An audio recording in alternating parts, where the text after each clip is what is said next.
Halo adik-adik, ketemu lagi dengan kakak di sini.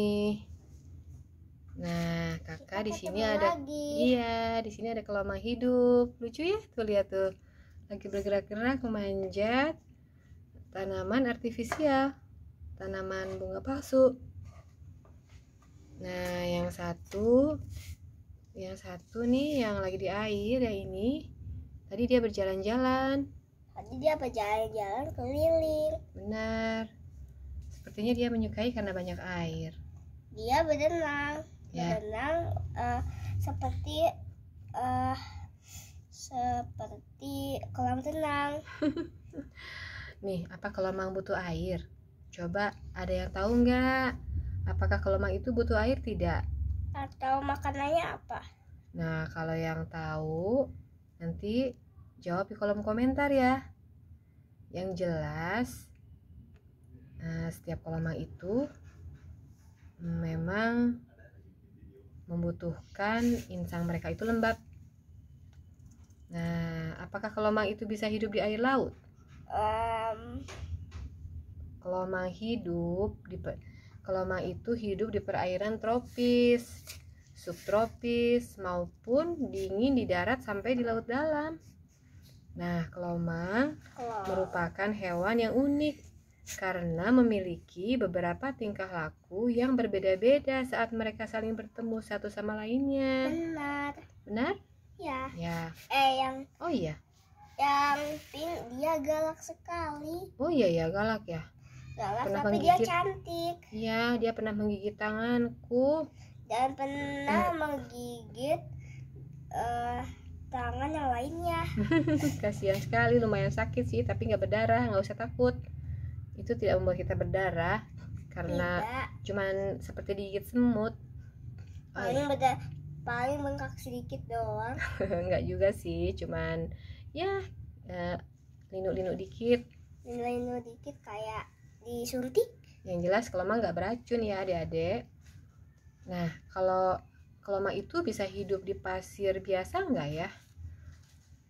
Jadi kelomang atau nama lainnya hermit crab adalah hewan pantai yang biasa main di pasir bebatuan. Ini disebut dengan kelomang darat. Jadi hidupnya ya di darat, bukannya berenang di air. Tapi ada juga yang juga kelomang laut, yaitu marine hermit crab. Dia hidupnya di dasar laut. Kalau yang seperti ini, dia hidupnya di pasir dan bebatuan. Nah, berapa lama ya kelomang itu hidup? Jadi, kelomang itu jadi salah satu hewan peliharaan yang unik adik-adik. Ia dapat hidup selama 10 tahun lebih loh di alam liar. Namun umurnya jadi lebih pendek jika di akuarium atau tangki biasa. Karena unik, hewan ini jarang ditemukan di toko ikan hias atau toko hewan. Tapi ada di pantai. Betul, di pantai. Hidup mereka akan lebih lama kalau di pantai. Oh iya, kalau kelomang laut itu bisa nggak ya makan nasi? Pernah nggak kepikiran adik-adik?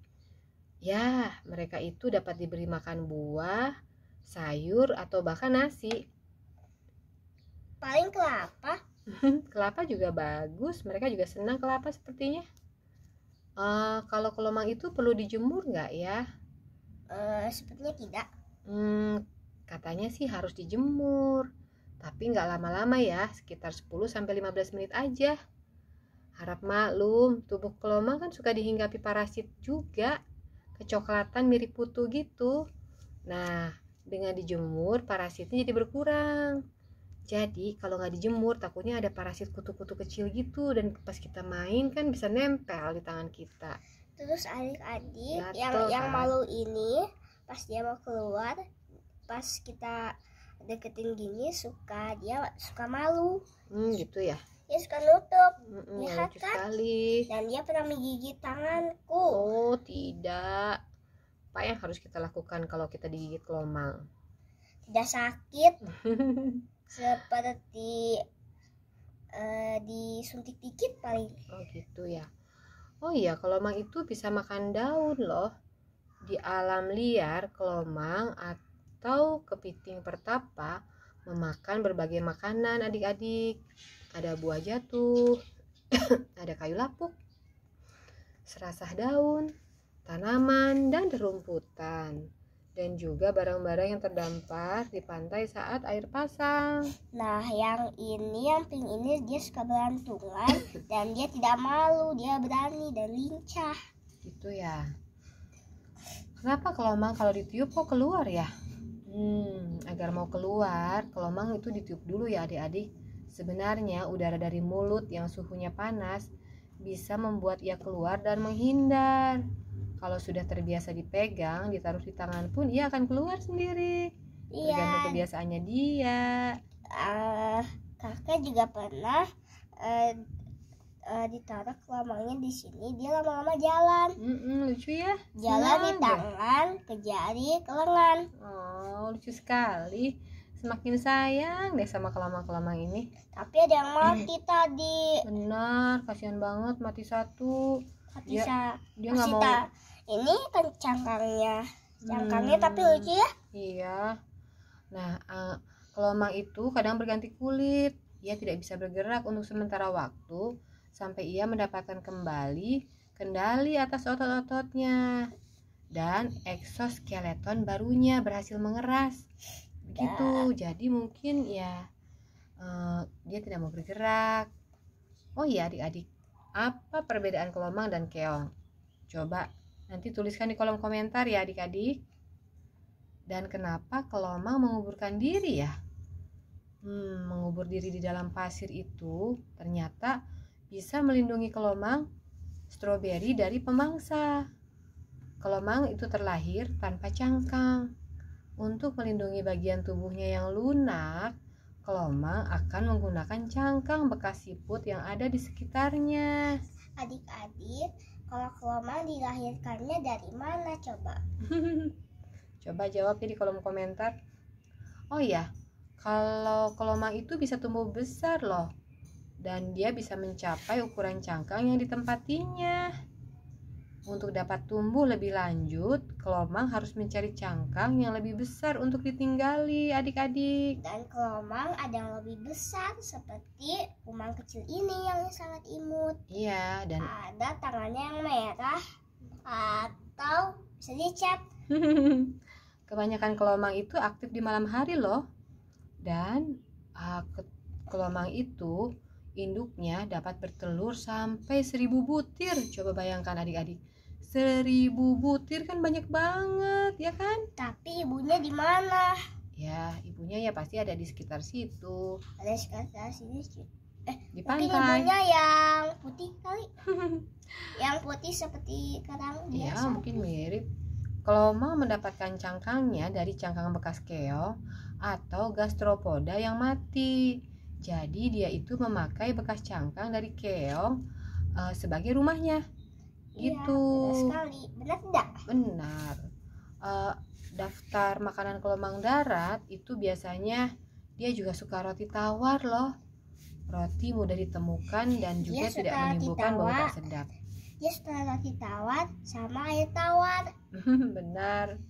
Habitat hidup dari umang-umang ini, kelomang air itu dia hidup di air asin dan laut dan juga di pesisir pantai. Iya. Ada juga umang-umang yang hidup di darat. Namun umang-umang memerlukan air untuk reproduksinya atau berkembang biak. Iya, daunnya seperti perahu ya. Benar. Kelomang akan melakukan aktivitas hidupnya di daratan atau di laut, di antara mencari makan dan kawin.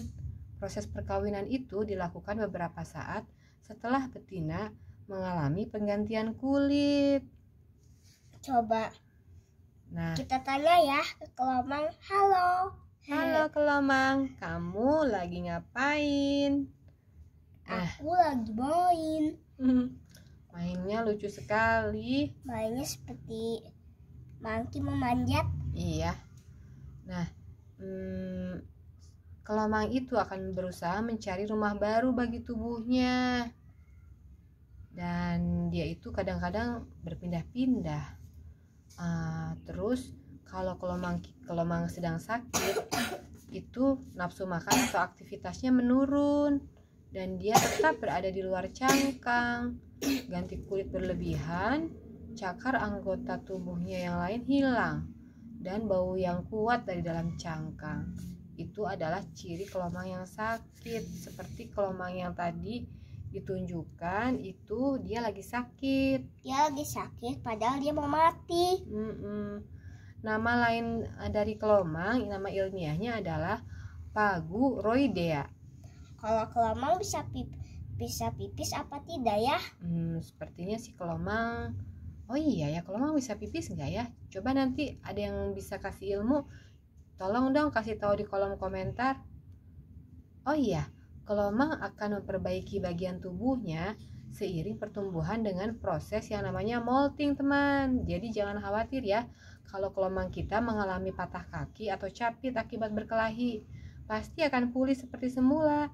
Kita hanya cukup bersabar, merawat, dan memberikan dia makanan yang bernutrisi. Begitu adik-adik. Terus kalau ibunya melahirkan anaknya, kan itu kan ada cangkang, telurnya dikeluarkannya dari mana ya? Dari mana ya? Jadi pengen tahu juga. Kayaknya kita harus cari tahu lebih banyak deh mengenai kelomang ini. Karena mereka itu memang menggemaskan dan membuat kita tuh ingin terus mencari tahu tentang mereka. Dan kita juga ingin mereka bertahan hidup. Ada yang tahu siapa yang melahirkan kelomang? Jawab di kolom komentar. Oh iya adik-adik, sekian dulu ya. Nanti kita lanjut lagi dengan kelomangnya. Udah mau hujan nih. Iya, dan tetap tonton channel kami ya. Sampai ketemu lagi. Dadah adik-adik. Dadah.